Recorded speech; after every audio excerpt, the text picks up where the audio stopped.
Should we have the bye the week before the grand final? No. No. Yes. What? See what? You've opened up a rabbit hole here. Right. Can of worms. Welcome back to AFL from LA postseason. I'm here with my friends in Melbourne, the guys from Ankle Sore, and we have a lot of things to talk about. Hey, Cindy. How you doing, G'day, Cindy. Cindy? Good to see you again. So how did you guys feel about the 2023 season as a whole? It was a successful one. I think the way it finished is probably how it sort of made the season just complete. Like, it was one of the best grand finals we've seen in modern time. 2023 was very exciting. It seemed like the standard was better than ever. Fast play, high scoring. It's getting better. Like, I think for about 3 years, all the teams are really defensive. And then I think Richmond kind of broke the mold a bit. Yep. And everyone tried to follow Richmond. But following the best team, you've got to have good players too, right? So that didn't happen. But this year, it seemed like the coaches broke out of it and, like, we need to score 100 points to win a game, Well, basically. I think a lot of the coaches are starting to think if you want to win a flag or a premiership, you need to score, like you said. So kicking 10 goals a game ain't going to win you too many games. Except Ross Lyon. But every final was low scoring as well. But it makes no sense, really, to win a premiership. Because this is what it is. The coaches are petrified. That's right. They're petrified of conceding rather than attacking. Whereas in basketball, it's the other way around. We'll shoot 120 and we'll win. There were so many nail biters this season. People say, oh, I just want a good game. I'm like, no, I don't want a good game. I want one team to completely humiliate the other team. Really? No. Really? I do not like close games. It's like there's pacing, there's nail biting, there's, especially like if I feel like invested in whatever game's going on. If I don't really care, then yeah, I could say, oh, I want a good game. But for the most part, like if it's a game I really like the team, oh no, I want a serious win. I want convincing. Fair enough. So from our point of view, we've got the ability to watch the games live. We watch 2 or 3 games sometimes on a Saturday, right? So you want good games, right? Where maybe from where you're watching, like you can't watch every game live, so you kind of pick and choose. But we're a bit spoilt, so we want every game to be close. No, I just don't want it. I don't like it. Full disclosure, this year I'm having an affair with the Giants. Of course, here we go. The Eagles were off like being the Eagles, like a shell of themselves. And here was like shiny and new and exciting. And oh my God, the preliminary final when we were watching that in Paris, that was devastating, actually. I'm going to go out on I'm going to say right here, that was a devastating moment that they lost by a point. Vito, how did you handle it? Your boy Toby, I'll tell you, these two that I sit with and talk, don't give him enough credit. The bloke's an absolute superstar. No, you don't. You don't say he's good, but I say he's a superstar. And let me tell you, he nearly single-handedly got him in the grand final. The umpires didn't help. Oh, well, because he got strangled at one point, and then apparently that was okay. It was in intensive care. Do you think we've seen Peak Toby Greene? He's, 30 years old. He was 4th in terms of the Coleman. He had more goal assists, I think, than anybody else in the comp. I saw this little fun fact, and it says Greene is averaging 2.8 goals and 18 disposals per game in 2023. Only one other player is even averaging 2 goals and 15 disposals, which was Jeremy Cameron. Since 1999, just 5 players have averaged those numbers over the course of a full season. Wow. Do you have the list of 5 players? That'd be interesting to know. Wayne Carey, Brad Johnson, Steve Johnson in 2010, Buddy Franklin in 2012. Can he get better? No. I think he can. You why? Because he's studied. It doesn't mean So he anything. wins the Brownlow next year. I think I'm saying win the Brownlow, but I think they've got a better coach, and I think the way they play, structurally is better. It gives him more room, more opportunity, and I think he seems happier. I think he can. I'm not saying he'll tear it apart, but I think he'll get better. If he gets better than what he is. He could be the best player in the league next year, yes. I think he's right in his zone right now. No better. And I reckon he can be this just is as good as it gets. I reckon he'd be just as good. All right. No better. He's exceptional exceptional as it is. I was going to say, I think those numbers are interesting because Wayne Carey was a centre half forward. Stevie J, Buddy was obviously a tall forward. Stevie J was taller than Toby Greene. Brad Johnson was also taller. So Toby Greene's a different mix of all those 5 players. Correct. To have done that, to achieve that is impressive. Yeah, I'm in love with him, Cindy. That's your answer. Me and you, buddy, we're going to stick together on this, I think. you can have him. Cindy, you must learn something about AFL football, and it is a big no-no to change your team. I haven't changed it. I still love the Eagles. We can feel it. Yeah. We can feel it. You can feel a little bit of momentum changing. I have said this before. I'll say it again. The team that I grew up cheering for, the Miami Hurricanes, are orange. orange. I think there's something psychologically in the fact that the Giants are orange that is going to be like a natural want to see them succeed. It's gone. Yeah. It's over. Okay, It's we over. get the picture. We got it. I still love my Eagles. I'm very excited about this coming year. I think they're going to surprise a lot of people. Really? By finishing second last. At least fourth last. We have good players. It's just they're too young. If we can get back Liam Ryan, Oscar Allen, if they can tape him back together. He's a very, very good footballer. Let's talk about semantics, boys. The fact that there's no more players, it's the playing group. That's right. They have fantastic leg speed. Can you please tell me what other kind of speed we would be talking about in a football game? You've got speed with the ball, Speed with the ball? which is different to leg speed. Yeah. Yep. They don't say that. Moving the ball quick. You don't necessarily have to run quick. It's carry. It's Run- meters run gained. carry. It is specific to just the guy who's running. That's Yeah, right. that's true. But it's carrying the footy as well. I understand what you're saying, but I think it's silly. You used to just say it's fast. They're fast. Yeah, that's right. Now you're just saying, well, they're leg speed. Oh, it's all technical, no doubt. True. Or what about their elite decision makers? No, that does my head. That does my head in. They're smart. Yeah, that is a draft acronym. And then why is everything a group? Coaching group. But just on the leg speed, Does my head in. Collingwood is quick with the footy, Yes, but they're not yes. quick leg speed. He's right. That's true. But they still say, like, you would just say fast ball movement Fast ball moving, Yeah, Yep. perfect. or fast, like he's fast, he's quick. Well, leg speed Port Adelaide's It got. is silly. It is silly. It's silly. It's like making like it sound more than it is. It's jargon. It's jargon, defensive structures, There's another one. as opposed to the back line, right? It's true. It's evolution. I want to talk a little bit about the commentators. I reckon there's about 2 or 3 good commentators. The rest can please themselves and they're boring. And we spoke about this last time, Cindy. I'm not sure if you remember how some of them teams that they used to play for, they're very biased towards them. We did talk about this because I was mentioning what's his name, Joey, how he loves talking about St Kilda. Oh, the bias is like Brian Taylor on Brian grand Taylor's final the- day. No, that was bad. Was bad. That was bad. Should BT be ousted? Yeah, he's a clown. They should build a tent over him. He's had a mustache for 30 years. He's a clown. Like, seriously. Do you see I'm going to follow that? There was one bit of play. Yeah, Danger, danger, that's right. danger. Danger. Like he was barracking. Like you can't barrack. You can't barrack while you commentate. The following day, he's presenting the players out on the stage with their medals. Like, so he's obviously Collingwood, employed by Collingwood. Like, come on, let's have a neutral commentary on grand final day. The best ones don't show their bias. Yes. This is what I've noticed. So, whatever Victorian team is losing during a game, they will then talk completely about what that team needs to do to win. Yeah. That's true. Yeah. They won't talk about what the team that's winning needs to do to keep winning. I think I know why, because the AFL stemmed from the VFL, which is That's right. Victorian Football League, right? And we probably do it too, right? Yeah, we Sometimes. do. It's not that we hate interstate teams. Not It's at all. like ingrained in your brain. Yes, I agree. Victorian teams. And it's not, I don't think we think No, that, I mate. don't think. We've got I've nothing got a against. softness for interstate teams. Yeah, I don't care either way, but It seems to me like that part of that professionalism is a little bit lost. I agree. it's because, it's because we don't hear what happens in Adelaide and Perth and Brisbane and Sydney as much as we do sort of down here. There's too many teams in, like, I know it's funny to say, but there's too many teams in Victoria, right? Yeah, there is. In the There scheme of is. things, it's a national competition. And a lot of these teams are not even financially viable. So, for how long do they prop up teams that are not financially viable or do not have the support? Like, if all of a sudden, like, they dropped a bunch of these teams, would you guys be okay with it? No.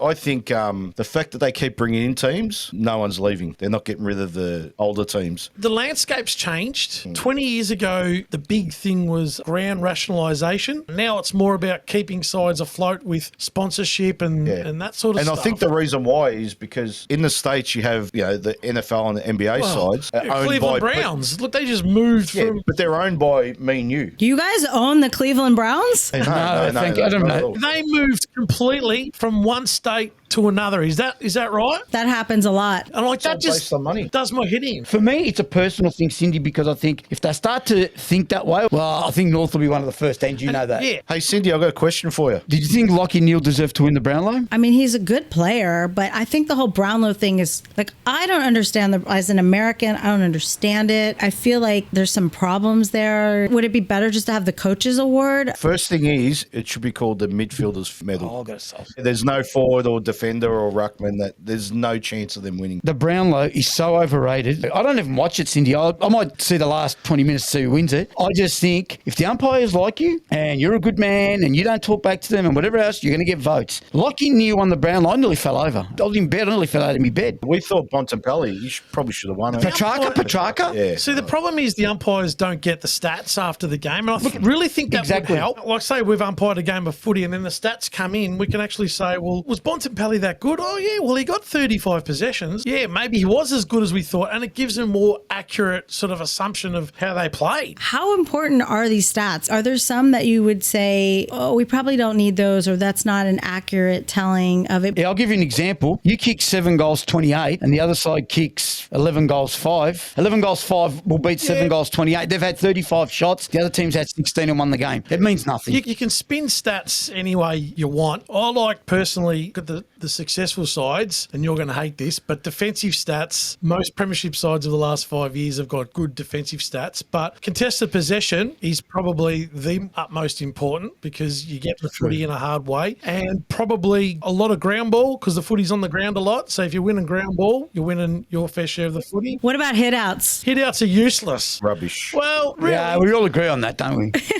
they're counting meterage with the footy. You know, how important is a rebound 50? The ball gets to midway and it comes back over your I head. know. What's the most useless stat, do you think, Ange? Yeah. Probably a knock on. A knock on. Is that like just when you push the ball forward? That's all it is. fair Even enough. shepherds and blocks, like, you know, we're counting shepherds. Have you been looking at the trades? Have you been following the trades and what's going on? I was super happy for Brodie Grundy. I was shocked by Taylor Adams leaving Collingwood. I think Taylor Adams, after Andrew saying that he was fit to play on grand final day and didn't get picked, so he's obviously thought, if I'm not good enough, see you later. Did you see anything with the Jack Darling rumour about going north? Yeah, and they came out and like emphatically said that's not going to happen. See? And they also said Liam Duggan Oh, over my dead body. no. It's so weird because we're rewatching Making the Mark. I have to say, I feel like that documentary was a huge influence on me in terms of like the obsession, like transferring onto me. Once I watched that documentary, I got more invested in all the teams that were covered. And then I felt closer to football. I mean, it sounds funny, but it really heavily influenced me. It's funny because Australian football or AFL teams have always been so secretive, right? For years.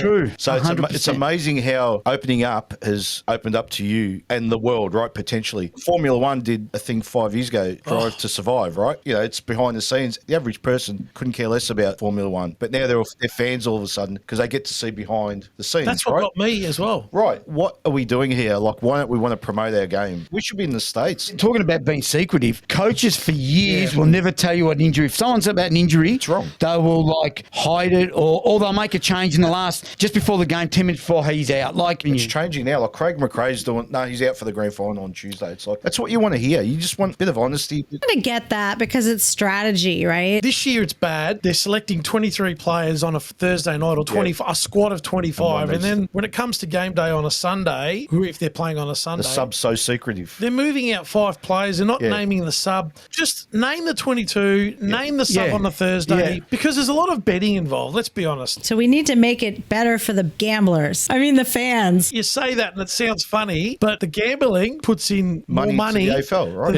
than AFL get. You know what I mean? Like, it's huge. So what do you think about the number of games that they're playing? Isn't 24 kind of an arbitrary number? Not enough. Not enough. Oh, you think they should play more games? Absolutely. Yeah, they should play 34. Jeez. Everyone should play each other twice. They should increase the list, and that's the end of it. It's a bloody long season. Wonder what that would look like because of the injuries by the end of the year. Like they're all kind of hobbling around. You have more players on your list. Correct. You draft correctly. You have a mid-season trade, which we don't do. All these things that happen in American sport that we're just so scared to touch. And yet you have Muppets like Patrick Dangerfield saying, oh, we want to play 17 games. Come on, mate. If you want to play 17 games, you get paid for 17 As soon as games. the money comes into it, they go into their show. But I can't imagine, honestly, having 34 weeks of games. I just think 22 is the ideal number. Yeah. There's 18 teams. You play each team once, that's 17, and then you are grouped in 3 groups. groups, 6, 12, 18. So you're either the top 6, the middle 6, or the bottom 6. You play each team once, and those other 5 teams in your category from the year before, Someone's thought about this. from the year before, makes up 22 games. Okay. Does that make any sense? It could. There's just so many issues already. So I don't know. I kind of, part of me thinks, yeah, everyone should play each other once. Or maybe you need divisions. That would be very divisive. It already is kind of divisive. You got 10 teams from Victoria and you got 2 teams from every other state. Yep. Yeah. And you got a grand final that's played at the MCG for, the rest of our lives, You had one in Perth 2 years ago. only because of COVID. Doesn't matter. Still counts. They all count. So every 50 years, there's one in another location. Is that what you're saying? Look, that could be good. You think that would be... What eats at me is we might play Esther in round 1, and then either don't play him again or play him again in round 8. They haven't replicated or mirror imaged the back half of the year to the same order. That's ridiculous. That's stupid. But what makes it so stupid about how many games we play is that during COVID, they played every day. My biggest hate is it's not that hard on a Sunday to play 3 games at 3 different time slots. Correct. Absolutely does my head in. Yeah. At the moment, you've got 3 games of footy. They overlap. And they all overlap, and you can't sit on the couch and, I wanted to ask you guys about the grand final again. Like, why isn't this game played at night? Because the people that run the game, the Richard Goyders of the world, want to sit there and say, oh, no, we can't do that. It looks better. I'm with you. Every finals play at night. Most of the big games during the season, they play at night. Yep. But yet the grand finals during the day. We're meant to showcase the grand final around the world, right? But yet you've got KISS with pyrotechnics going on during the day. Right. It's ridiculous. are we playing the grand final to appease KISS? Or are we No, playing not it to win a KISS. game of grand final? Appease? No, but he's saying, like, it looks terrible. Cindy, if my team was in the grand final, I couldn't care if Pearl Jam? I couldn't care who plays. No, but it's entertainment. At the end of the day, it's a business, but it's holding on to the kind of like these old, outdated things. Like, is it the Australian Football League or is it the Victorian Football League? And we let these other teams play with us. That certainly was the attitude at first. It's the Amateur Football League, Yeah, AFL, the Amateur Football League. It still seems like that. I saw something on, it was Reddit or something. They were arguing about interstate teams, and they're like, yeah, but Western Australia, they are interstate teams. And we're like, so are Melbourne teams to like, you're all interstate teams. That's right, to the other way around. That's correct. And then how about the fact that like all of your records go back to when it was the VFL?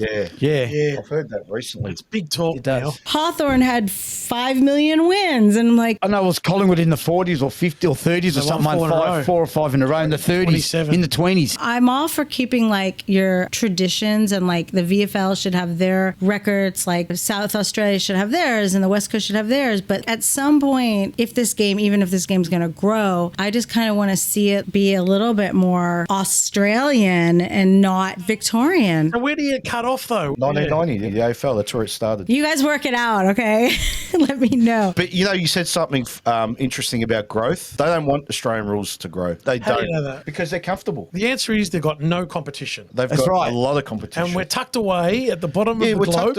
Yeah. And there's no one that we need to compete with other than ourselves. So when we don't have to worry about being a soccer franchise in a world that there's soccer in every country. We only play our sport in our country. So does rugby, but yet they're playing 2 games in Las Vegas next year. We played in China. Yeah, how'd that go? Even if AFL didn't become like an international game where you're playing against teams from different countries, even if that didn't happen, I still think there's room to grow in sense of like interest. It's so awesome. I remember the first time we showed my dad, and he was like, holy crap. And he loves sports in general, but he couldn't believe it. I'd love to see like an Amazon or Apple or someone come in and like take over the rights and just blow it up. Here's an interesting thing. So during COVID, Pat McAfee? Remind me. So Pat McAfee was an NFL punter for the Indianapolis Colts, right? Now he's a host of ESPN, the NFL show. During COVID, AFL at one point was the only sport on the planet that was on, right? And he saw it and he lost his mind. He said, this is the greatest sport in the world, right? No way. Yeah. I didn't know And that. went on for 2 weeks, went on about it until we eventually shut down. Wouldn't that be the time to grow the sport and go, let's get global, and so all these players can make more money and everyone's happy and gives us a job in the AFL, whatever it is, right? So, but yeah, they go and sit on their hands and go, okay, that's great, so there's no growth. I would say that it seems to me there has to be at some point a changing of the guard. It's going to take like a younger generation who's maybe more tech savvy and more hip tip to the rest of the world who's going to finally be able to like move the game internationally. Umpiring. Has there been a worse season? Yes. This has been bad. It's been pretty bad. Too many What's the umpires worst for me. season last year? 1975. Come on.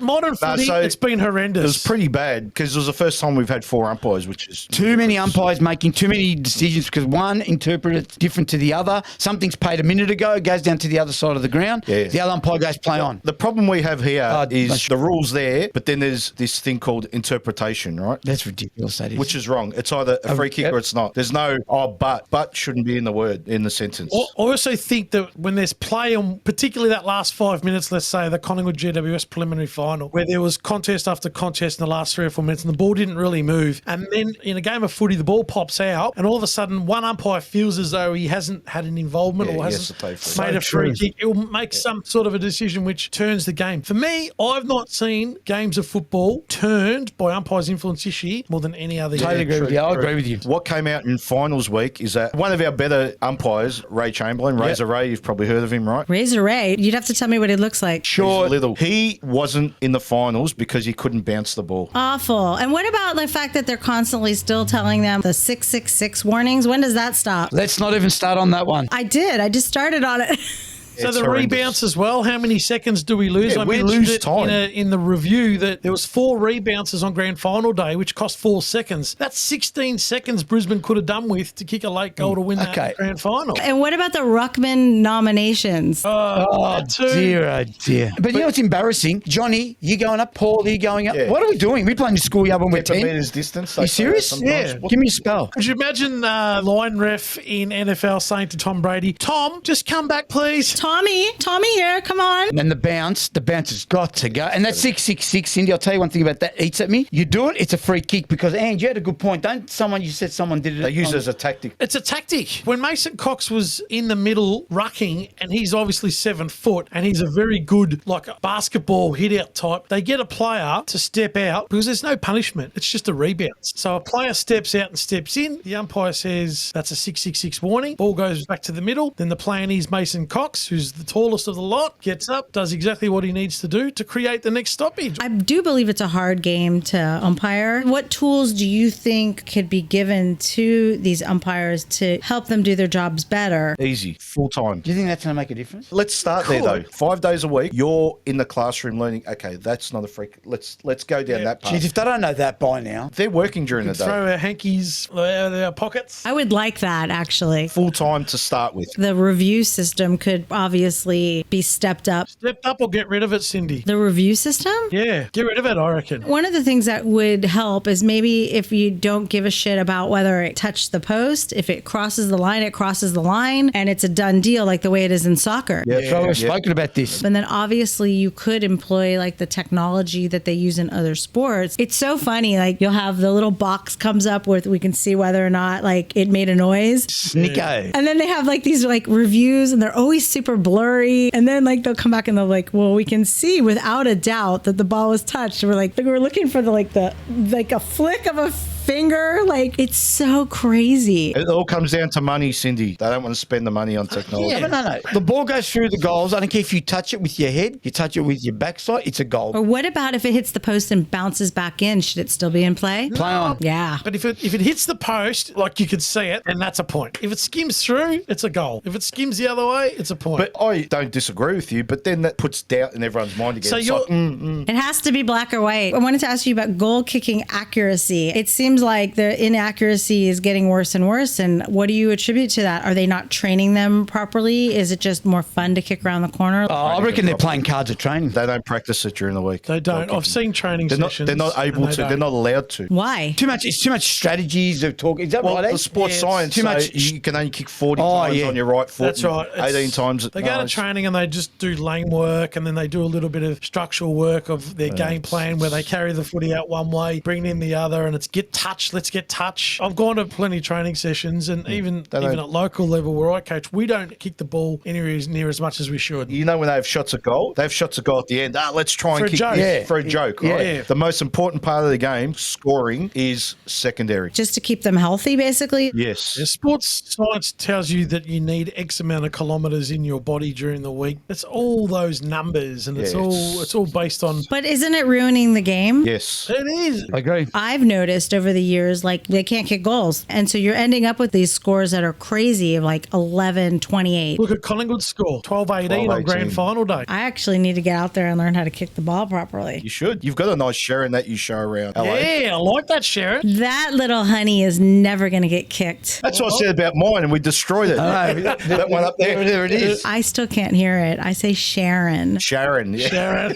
Shazza. Sheza. Look at her. Okay, last question. Should we have the bye the week before the grand final? No. No. No. Yes. What? Because for me, Momentum? it's 22 weeks of footy. It's a war of attrition. It's a marathon. I'm with him. You are rewarded for when you finish first or eighth. You're not rewarded. It's the longest lasts. Let's say there was a week off. Collingwood plays the qualifying final, gets a week off, plays the preliminary, gets a week off, plays the grand final, plays 3 games in 6 weeks. It's okay. They're professionals. Oh, I think that Versus kills a team that's hard and that comes in. momentum Yeah. on Collingwood's side. I know what you're trying to say. I get that they're professionals and they should be able to adapt. I get all that, but I agree. If you've gotten that far for a reason, so I think you should be able to continue with your momentum. I agree. Too much footy missed in between getting to a grand final. What do you think? I just think they should play all the way up. We do everything Monday night of the grand final. We do the Brownlow. We do this. We do that. Have that week. Like during COVID, they had the week off, so everyone could get to Perth. That was different. Yeah, I know, but we can be different. There's no rules, right? No. So let's just have that 1 week of a footy celebration, right? Like they do in the NFL. And then the grand final week starts. And then again, it's another week. I get all that, but Yeah. why? So we can do all that. That's the only reason. So we can And do all again, that. we're not- And now with concussion being so big, Yeah, I know you the can have a concussion player rule, out yeah. there. Although I don't like the idea of the parties before the grand final. They need to be focused. They need to like stick to business. They're professionals, aren't they? They might be having a couple. Couple of brewskis. If Jordan De Goey wants to do that, good luck to him. And these guys are sitting around for 2 weeks waiting for a grand final as well. Yeah, no, I'm with you, Ange. So they wait 6 months to play the round one. I see what you've opened up a rabbit hole here. Right. Can of worms. What do you Yeah. think, Cindy? I want to buy. No. I want to regroup before the grand final. But you don't like the buy after the home and away, do you? No. That is rubbish. What Yeah. about the one during the season? True. That's rubbish. You want to have a bye? Have a bye. 1 week where no Everyone one has plays. one. And we do a trade. And then we that get week. on the Trade drinks. week. Trade week. Trade week mid-season. Trade week mid-season. We fixed the AFL today. 1 bye, done. Get used to it because we're going to have a buy and match ratio when Tasmania come in. Who we have a live caller. Who wins next year? Brisbane. Back to back. Back to back Collingwood. Collingwood. Cindy, before Andy says his, 3 months ago I told these Muppets. 3 months ago I told these Muppets who's going to win the flag. Anyway, I think Carlton. Of course you do. Fair enough. who do you think? Oh, it's the Eagles. Oh, yeah, for sure. Oh, there you go. Yeah, Oh, that's all North. right. It's going to be an Eagles Fremantle grand final next year. Oh, could you imagine that? We'll be in LA with you. We won't be watching that rubbish. I can promise. Could you imagine that? I'll be watching a couple of ants crawling up a wall and betting on it. An all Perth derby. No, but I think Freo has set their team on fire, so I'm going to say it's going to be GWS. Fair enough. I can, and it can. They're the other one I was going to say. They're the other one, Vito. I rely on you for that alliance. Toby Greene and Tom Green. Who finishes last? West Coast, easy. How dare you, sir? North Melbourne comfortably. Whoa. Comfortably. Why? Because they're no good. If North Melbourne cannot pull it together with all these picks they're getting, I do not know what to say. I know. I agree. Suvlaki kicking Lucky. Hey! 71 goals. I mean, Not sure, Cindy. Do you know what I reckon's going to come Not sure last? about I reckon Freo. I reckon they're a disaster. So Western Australian footy's broken, then it's finished. I have another question from this caller. Who will be the surprise package? I don't know if you can call Adelaide surprise, but Yeah, I think that's a good Adelaide. one. I think I'm Adelaide. with you on that. If you want to go left field other than Adelaide, maybe Essendon, or Yeah, I was thinking Essendon's them. probably a show to. Surprise coming from you. It's true. I'd like to see Gold Coast like get it together once and for all. I wouldn't. But they're good. They're not. Everything about them is pure. Well, it's hard to believe. Like after round 14, Fact. they were a game out the 8. How'd that end up? They lost to North in the last round. That's how. No, they're putrid. Oh, that was Putrid. set up then. Get out of here. You guys, I thoroughly enjoyed hanging out with you. I'm sure we'll hang out again. I would love it. And I want to thank you for hanging out with me and can't wait to talk again. Good to been see you, great. Cindy. It's great. So say,